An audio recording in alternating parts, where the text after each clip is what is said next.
Recently, there's a poll put out by Pew Research stating that there has been a growth of Islam. Christianity is growing, but not as fast as Islam. And this has caused a lot of consternation, but I don't think it's warranted. And I think this poll can be discounted. Why? Well, I think we have to have other polls to look at with it. Another thing about polls, of course, this is a different kind of poll, but probably since the election of Obama, you can't really trust polls, especially before presidential elections, because they have a propagandistic function, right? These people that put the polls out have an agenda, and the polls are meant to legitimize what they want. But I think that should be borne in mind. But I don't know. This isn't a political poll. This is just a looking at religious growth around the world. But there are emergent trends that I don't think I think they're too early to be reflected on the poll, and I don't know if the pollsters are looking for these trends specifically anyway. So we need to have more polls in the future before this is really captured.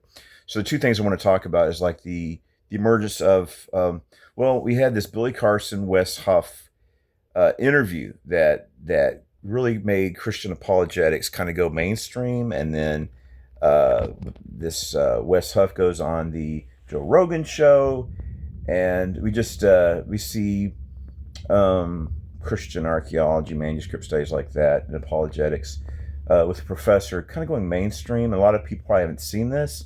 They're more exposed to young people, are more exposed to socialism, Marxism from their professors. So this is a new phenomenon, and there's reports of Joe Rogan himself going to church. So this seems to be an emerging trend, and this has been only a few weeks ago that this happened. So does this have enough momentum as of yet to be reflected in polls? Probably not. It's probably going to take some time if this is indeed a movement. It seems to be for it to be reflected on polls. Now, the second issue is the phenomenon of apostasy from Islam. But first off, let's ask, if Islam is growing, why is it growing? It's growing because of higher birth rates. Now, several years ago, there's a book called Why Civilizations Die and How Islam is Dying Too. So the Islamic world also has the problem with declining birth rates. Now, they're a little behind the curve compared to Europe and the United States, but they're moving on the same trend. You have this demographic problem where you have declining birth rates, and it's even affecting the Arab and the greater Islamic world. And I think that's why we see, part of the reason why you see this migrant crisis, because it's important for, I mean, they're imams, and they know this is happening. So while they have this opportunity, if you will, they need to take it. So I think that's part of the reason why we see this migrant crisis. They have to exploit the opportunity while they have it, because their birth rates are declining too. But still, Muslims have a higher birth rate than Christians right now. So since that's the case, since Muslims are having larger family than Christians, still, even though that's declining, that's going to be why Muslims. It's not that people are converting to Islam in mass; it's because they're having more children. So that should be borne in mind. The other issue that I don't think is going to be reflected in the polls yet, but should be soon. And like I said, I don't know if they're looking for this. So we have David Wood, you had Nabil Qureshi, David Wood, Jay Smith, apostate prophet, and well, even these Muslim apologists themselves making errors, like they're making these absurd claims that there's no textual variance in the Quran. I don't know why it's this absurd, but they made it and they deeply believed it.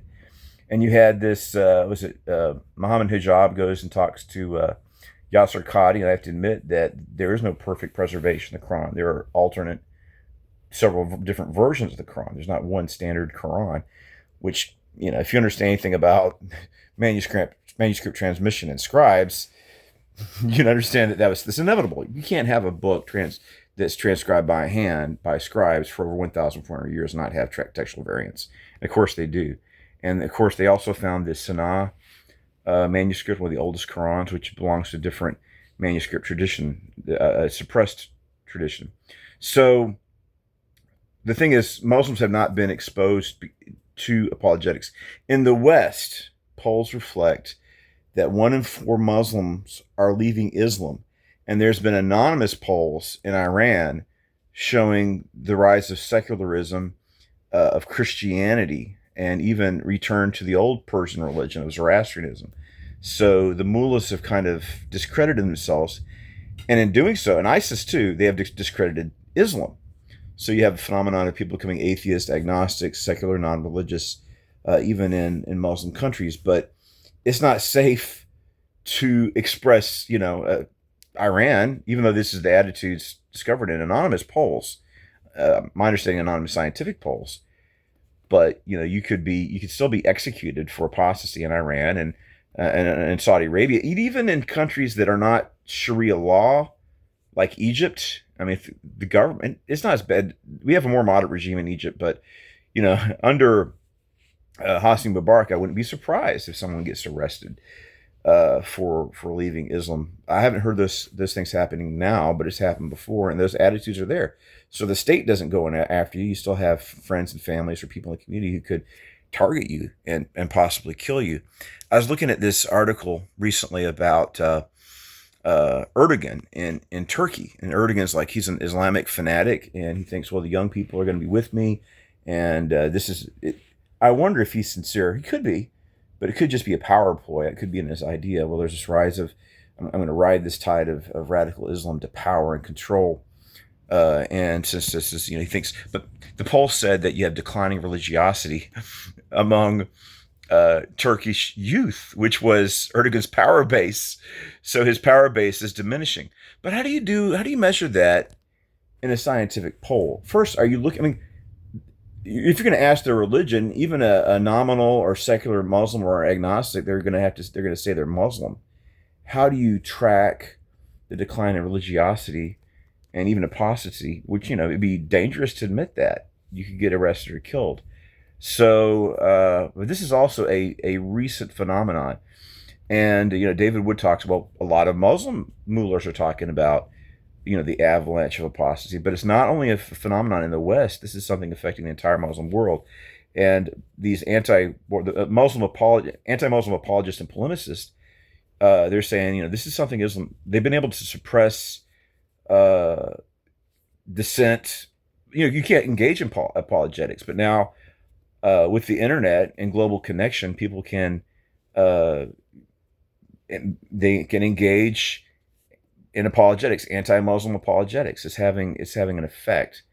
But like I said, this is also a recent phenomenon.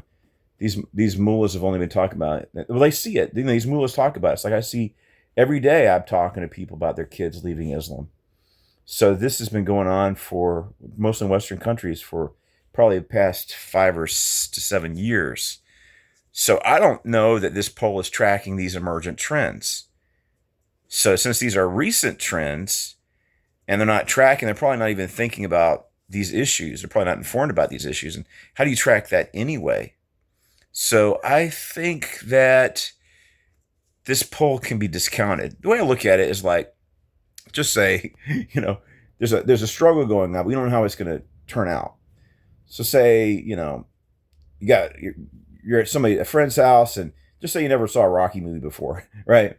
So, you walk in there, the big screen TV's on, and Rocky's being walloped by Drago, right? Drago's, you look at Rocky and he's just getting the crap beat out of him. And it's like, you watch that, you think, well, that guy's done for. He's lost the fight. And Drago keeps on punching and punching and punching. You go to the restroom. If you never go back, you'd assume, if you didn't know anything about Rocky or who this was, it's like that guy got beat. But how's it turn out in the end? So we have this global struggle in a sense between Christianity and Islam. And don't think that Christianity is down for the count, or that Islam is going to emerge triumphant based on one poll, which has, I think they have methodological errors in carrying out the poll. They're probably not even thinking about these emergent trends. So this is an inaccurate poll that I wouldn't put a lot of trust in it. And we need to track other polls by other research organizations. So look at several polls and look over the time frame. So don't just get all discombobulated and upset about this one poll. It's not accurate. They made methodological and errors carrying out this poll. And like I said, it's also could be, if it is accurate, which I doubt, it's like a snapshot. They're not tracking these emergent trends. They're probably not even aware of them. If they're not aware of them, how are they going to track them? And if they were to track them, how do you track apostasy? See, what happens is, what could happen eventually, it gets bigger and bigger and bigger, apostasy, until, if you get to the state where people have to, there's consequences for leaving Islam in a society like that. But if apostasy grows to a certain number, then people are, it's just like, you can't kill everybody. You can't kill, 10, 20, 30% of the population. I guess they could try to, scare people by killing a few people here and there. But it just could get into kind of a breaking point, where, you have a more free and open society where people can choose their own, how they worship, what they believe. And it looks like we're going that direction. So look at this. Don't just put everything into this one poll or be disconcerted about it. It's not an accurate poll, and we have to compare it with other polls. And we have to look at polls, hopefully better polls, more accurate polls, asking better questions in the next 2 to 3 years to measure these trends. They're not even aware of these trends. These trends that are going on. So this is not a poll to be too upset about or worried about, or I don't think it's reflective of what's going on right now.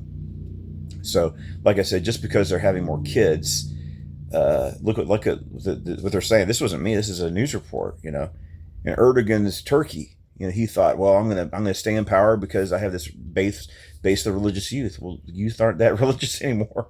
There's your power base. So that's not a trend unique to Turkey. And I don't think they're tracking it or measuring it. They're not measuring it properly, and they probably don't even know how to.